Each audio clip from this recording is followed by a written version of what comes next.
Hi there! Bienvenue sur le podcast Kiffe ton biz. Je suis Meriem, votre hôte, CEO chez The Bizmaker Lab, et c'est avec un immense plaisir que l'on se retrouvera chaque jeudi pour un nouvel épisode.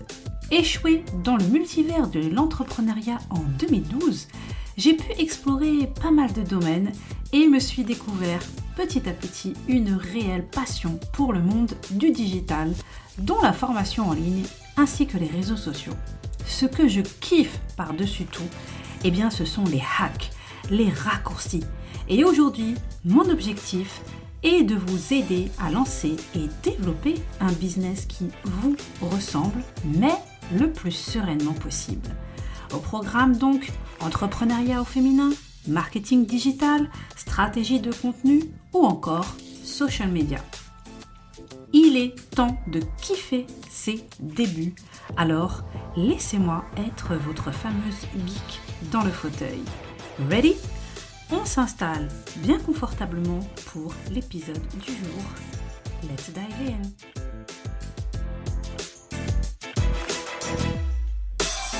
Hello everybody! Je suis super heureuse de vous retrouver pour un nouvel épisode de podcast comme tous les jeudis.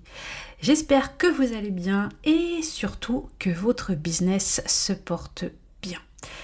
Avant de vous embarquer dans ce nouvel épisode où l'on va parler Instagram, je voulais vous partager une info très importante. Le mois prochain, au mois de juin donc, je compte organiser un atelier Canva qui se déroulera en live, en direct. Alors pour le moment, je ne sais pas encore si je ferai ça sur un jour ou deux, mais d'après les sondages que j'ai partagés sur Instagram, vous êtes plus intéressés par un atelier qui durerait 2 jours, donc je ne sais pas trop. Toujours est-il qu'il s'agira d'un atelier pour vous présenter ou représenter ce merveilleux outil qu'est Canva, mais aussi pour voir ensemble comment bien l'utiliser pour votre business et pour votre création de contenu. Donc, vous l'aurez compris, à l'issue de cet atelier, vous repartirez avec pas mal de surprises.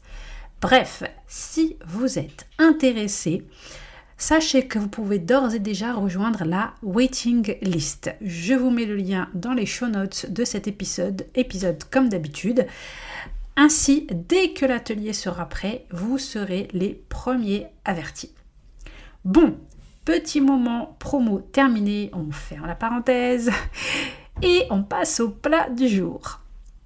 Aujourd'hui, je vous propose de nous plonger dans le monde merveilleux, mais si vaste, des formats Instagram. C'est limite un genre de multivers là-dedans. Des photos aux Reels, en passant par les Stories ou encore les Lives, nous allons explorer les différents types de contenus que vous pouvez partager sur cette plateforme tellement populaire. Car oui, Instagram, c'est plus d'1 milliard d'utilisateurs mensuels dans le monde, rien que ça. Et justement, face à ces divers contenus, c'est pas toujours évident de s'y retrouver. Comment bien utiliser chacun des formats? Je vous propose dans un premier temps de refaire un petit récapitulatif s'agissant des différents formats disponibles sur Instagram. Et ensuite, on va voir comment bien utiliser chacun d'eux afin de maximiser votre impact et votre visibilité sur Instagram. Les différents formats disponibles. Alors le premier, le post statique.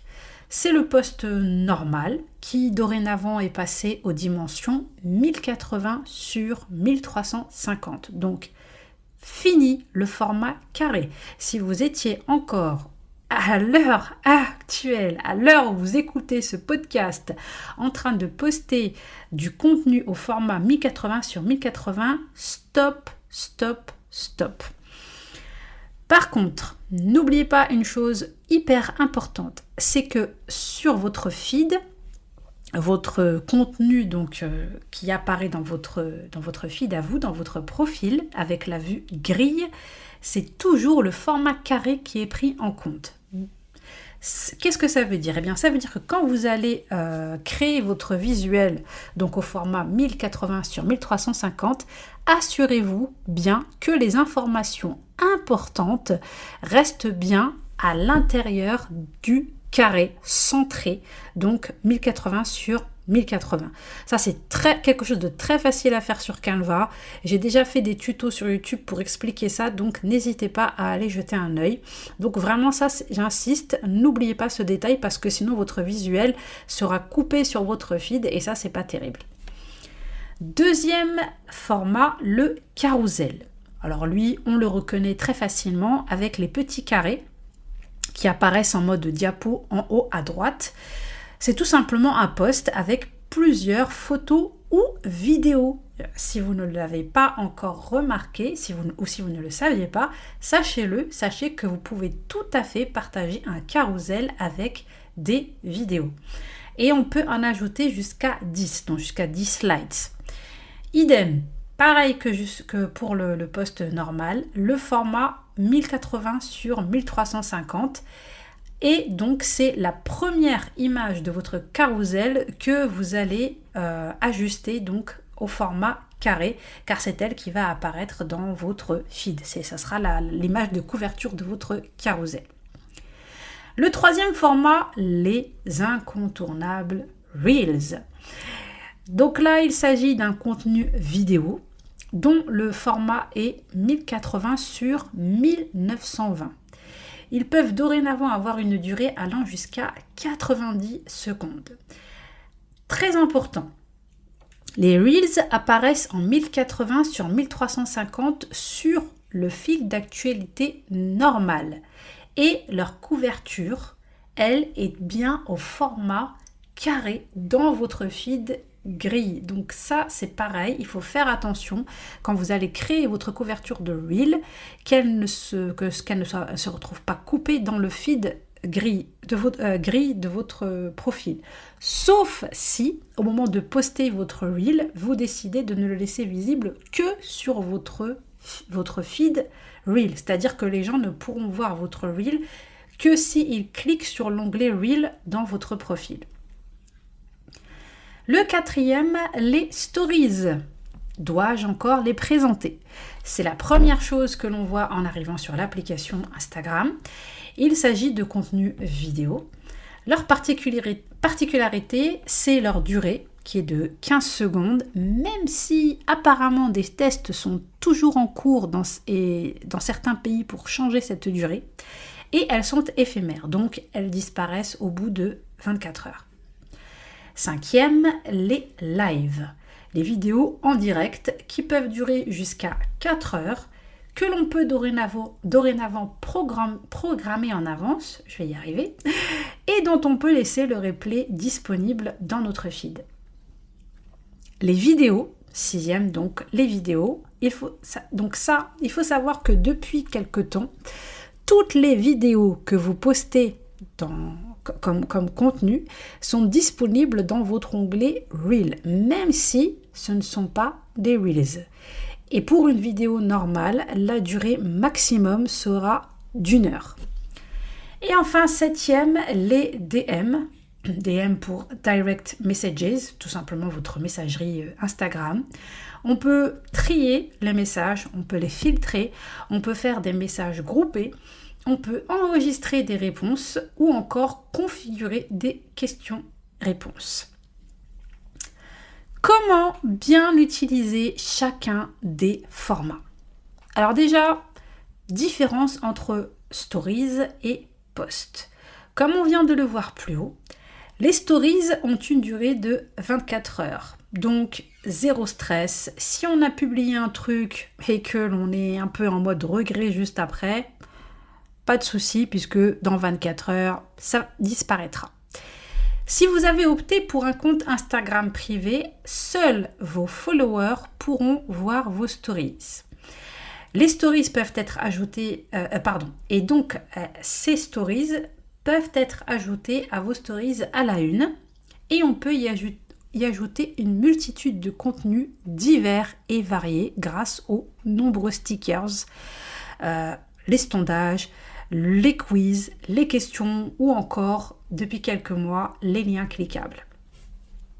Les posts, quant à eux, sont visibles dans votre feed et à moins qu'on ne décide de les archiver ou de les supprimer, ils y restent tout le temps. Les posts statiques. Et justement, on enchaîne donc avec les fameux posts statiques ou images simples et leur utilisation. On peut les utiliser pour des infographies, des photos simples, des citations, des phrases inspirantes, pour partager un rappel ou encore des témoignages. C'est un contenu qui est généralement assez simple à créer et qui permet de faire passer un message de manière simple et efficace. À noter que si vous avez vu passer cette info, il y a quelques mois, le big boss donc Monsieur Mosseri avait annoncé que Instagram souhaitait mettre plus en avant le contenu vidéo. Et finalement, petit retour en arrière, Instagram est revenu là-dessus et en fait s'est ravisé et a dit que non, que Instagram à la base était quand même une application photo. Et donc, vous remarquerez que maintenant, on est à nouveau dans un mode où les photos reprennent de l'importance et reprennent une place importante, j'ai envie de dire. Donc, contrairement à une certaine période où on avait vraiment l'impression que si on ne produisait pas de vidéos, notre contenu était un petit peu moins visible. Après, peut-être que vous n'avez même pas fait la différence. Ça, c'est tout à fait possible. Les carousels. Alors, les carousels sont un excellent moyen pour vous de raconter une histoire et de partager votre expertise. Vous pourrez les utiliser pour des avant-après. Pourquoi pas les résultats de vos clients avant et après avoir bossé avec vous. Mais aussi pour partager des tutos simples, des astuces, des conseils, des hacks. Le but sera de créer du contenu que l'on aura envie de partager et d'enregistrer. Du coup, pensez à un titre accrocheur pour votre première slide. Donc, il faut que votre titre soit accrocheur et bien visible. Ensuite, dans la deuxième, pensez à insérer un bon suspense, quelque chose qui va vraiment donner envie de continuer, qui va attirer la curiosité et donner envie donc de swiper pour lire la suite. Pourquoi je vous dis ça ? Eh bien parce que, info hyper importante, spoiler, au cas où vous ne l'auriez pas encore remarqué, sachez que si une personne consulte votre carrousel, eh bien Instagram, et qu'elle ne swipe pas pour lire votre carrousel, Instagram va le lui proposer une deuxième fois dans son feed. Donc vous avez du coup 2 fois plus de chances d'attirer l'attention des abonnés. Et sachant que cette fois-ci, eh bien, ce sera la deuxième slide qui va s'afficher. Alors, j'en profite aussi pour vous dire que, bien évidemment, ne mettez pas uniquement sur votre deuxième slide, enregistre pour plus tard. Même si, je le dis, et c'est une chose importante voilà, de le mettre par exemple dans la deuxième slide ou carrément dans la dernière, mais ne mettez pas que ça. Parce que imaginez la personne qui tombe sur votre carrousel donc pour la deuxième fois avec cette deuxième slide, avec uniquement inscrit enregistre pour plus tard. Pas sûr que ça lui donne envie de swiper pour lire la suite. Donc, petit conseil au passage, vous en faites ce que vous voulez. Et enfin, n'oubliez pas, bien entendu, à la dernière slide, d'insérer un appel à l'action. Il faut toujours dire à vos abonnés, à vos followers, ce que vous voulez qu'ils fassent. Il faut leur demander. Si vous ne leur demandez pas, ils ne feront rien. Les Reels. Il s'agit donc de vidéos courtes avec des sons tendances, les fameuses trends. Les Reels peuvent être utilisés justement pour suivre une trend, pour partager vos BTS, ce qu'on appelle les BTS, les behind the scenes, les backstage de votre business, tout simplement, pour des tutos, pour des time-lapse en mode conseil, tuto aussi, ou encore des vidéos en mode humour pour casser un mythe ou une idée reçue. Du contenu qui va éduquer votre audience et asseoir votre expertise. Alors le super hack du moment pour les Reels qui fonctionne à fond les manettes et que je suis sûre que vous avez déjà vu plusieurs personnes le faire et ça a commencé bien sûr du côté des anglophones qui sont toujours à un petit cran d'avance par rapport à nous, c'est de mettre un teaser dans votre vidéo et d'inviter à lire la légende pour la suite. Ça va aider à quoi? Eh bien, ça va aider à booster ce que l'on appelle le watch time, c'est-à-dire que ça va permettre que les gens restent plus longtemps sur votre reel. Donc, pendant qu'ils vont lire la légende de votre reel, reel, lui, va rester à tourner en boucle. Donc, ce qu'il faut faire déjà, c'est partager un reel qui ne soit pas trop long. Et ensuite, eh bien, utiliser cette astuce-là. Alors, comment procéder concrètement? Eh bien, par exemple, vous allez faire un reel où vous allez dire trois choses importantes qui ont impacté mon mindset. 3 choses que j'aurais aimé savoir avant de me lancer. Et lis la légende et vous mettez donc une flèche pour dire que pour que les gens eh bien, découvrent ces 3 choses, eh bien, il faut qu'ils lisent la légende de votre reel, tout simplement. Les lives. C'est le meilleur moyen d'interagir en direct avec votre communauté. Vous pouvez faire des interviews, lancer des débats, faire des petites sessions FAQ, même en profiter pour faire une mini-formation. N'oubliez pas de prévenir votre audience afin que le plus de monde possible soit disponible en live. Et puis franchement, c'est quand même beaucoup plus sympa que de faire un live en mode toute seule. Les lives permettent d'instaurer une vraie relation de confiance, de proximité, de bien montrer votre expertise, mais aussi, par la même occasion, de vous connecter avec une nouvelle audience. Donc, vraiment, ne les négligez pas. Et n'hésitez pas à en faire un toutes les 2 semaines, un tous les mois, enfin voilà quoi, c'est quelque chose que je vous recommande vivement de faire. Et puis franchement, c'est super sympa et contrairement à ce que vous êtes peut-être en train de vous dire au moment précis où je suis en train de vous parler, non, vous n'êtes pas obligé de vous montrer, vous pouvez totalement mettre la caméra en off et du coup les gens eh bien, verront seulement votre image de profil ou alors vous pouvez filmer votre écran avec un fond, enfin bref, à vous de voir, mais sachez que vous n'êtes absolument pas obligé de vous montrer. Donc si pour vous pour l'instant vous êtes en mode anonyme, vous pouvez faire des lives en mode anonyme. Et enfin les DM, c'est là que se tissent les meilleurs liens. De nombreuses personnes arrivent à vendre, il faut le savoir, via les messages privés sur Instagram.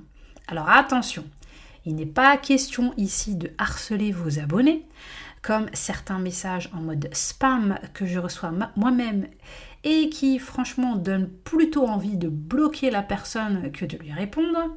Non, ça va vous permettre... Les messages privés donc vont vous permettre par exemple d'entrer en contact avec les personnes qui répondent, qui prennent le temps de répondre à vos sondages pour leur demander plus d'informations, pour créer aussi un réseau, pour partager les liens de vos contenus. Donc ne faites pas ça en mode stratégie, ne fonctionnez pas en mode stratégie. Restez naturel et n'hésitez pas à échanger avec les personnes qui sont régulières sur votre contenu. Genre les personnes qui regardent toutes vos stories, qui participent à tous vos sondages, à tous vos quiz. Ces personnes sont clairement très intéressées par votre contenu. Alors dites-leur ce que vous avez à leur offrir. Elles sont là, elles sont à votre écoute, elles vous suivent tous les jours, elles regardent toutes vos stories. Donc ça veut dire qu'elles ont un intérêt, donc à vous, eh bien d'aller à leur rencontre, d'échanger avec elles et d'aller plus loin. Et puis par exemple, ça peut aussi vous aider via les DM et justement en voyant ces personnes qui sont très souvent, donc qui sont très assidues à vos stories par exemple, eh bien de leur proposer de faire partie de bêta-testeuses pour une de vos futures formations. Ça peut être une idée. Je finirai avec les stories à la une, qui, comme je vous le disais, non, on n'a pas encore parlé, je crois. Donc les stories à la une, les fameux highlights, qui sont visibles dans votre profil. Mon conseil sera de ne pas en mettre de trop. Allez droit au but, genre une stories à la une pour vous présenter, une pour partager vos produits ou services, une pour partager vos freebies, vos cadeaux, et une pour vos offres, promotions, formations du moment. Parce que n'oubliez pas que trop de choix tue le choix, et honnêtement, quand on arrive sur certains profils où l'on voit 15 000 stories à la une, on ne sait pas trop par où commencer et ça fait pas très sérieux. Donc vraiment, je vous conseille d'essayer d'en mettre le moins possible. Ça donnera plus envie aux gens d'aller jeter un œil. Nous en avons fini pour cet épisode du jour, avec une petite revue des différents formats Instagram ainsi que de leur utilisation. J'espère que tout ceci vous sera utile et vous aidera à mieux optimiser votre temps sur Instagram. Mon dernier conseil sera de tester et de voir quel type de contenu fonctionne le mieux pour vous et aussi celui avec lequel vous êtes le plus à l'aise. Certaines personnes, par exemple, ne postent que des Reels, d'autres que des carousels. À vous de voir selon ce que votre audience aime, car votre but, c'est bien ça, c'est de créer du contenu qui va intéresser votre audience, que votre audience va consommer. C'est tout, donc on se quitte sur ces belles paroles. Avant de vous laisser, je vous rappelle l'info importante que je vous donnais au début de cet épisode, donc l'atelier Canva que j'anime donc le mois prochain, donc au mois de juin, en live. Donc n'hésitez pas à vous inscrire sur la waiting list si vous savez d'ores et déjà que c'est quelque chose qui pourra vous intéresser, et comme ça vous serez informé dès que ce sera prêt, tout simplement. Je vous laisse en vous souhaitant, en fonction du moment où vous m'écoutez, un bon après-midi, bonne journée, bonne soirée. Merci beaucoup pour votre fidélité. N'oubliez pas de me soutenir et de soutenir le podcast comme d'habitude. On se retrouve très vite pour un nouvel épisode. Et en attendant, on n'oublie pas de kiffer son bise. Ciao ciao! Merci d'avoir écouté cet épisode jusqu'au bout. Si le podcast te plaît, n'hésite pas à aller lui mettre une petite note et un avis sur l'application Apple Podcast ou sur ta plateforme d'écoute préférée.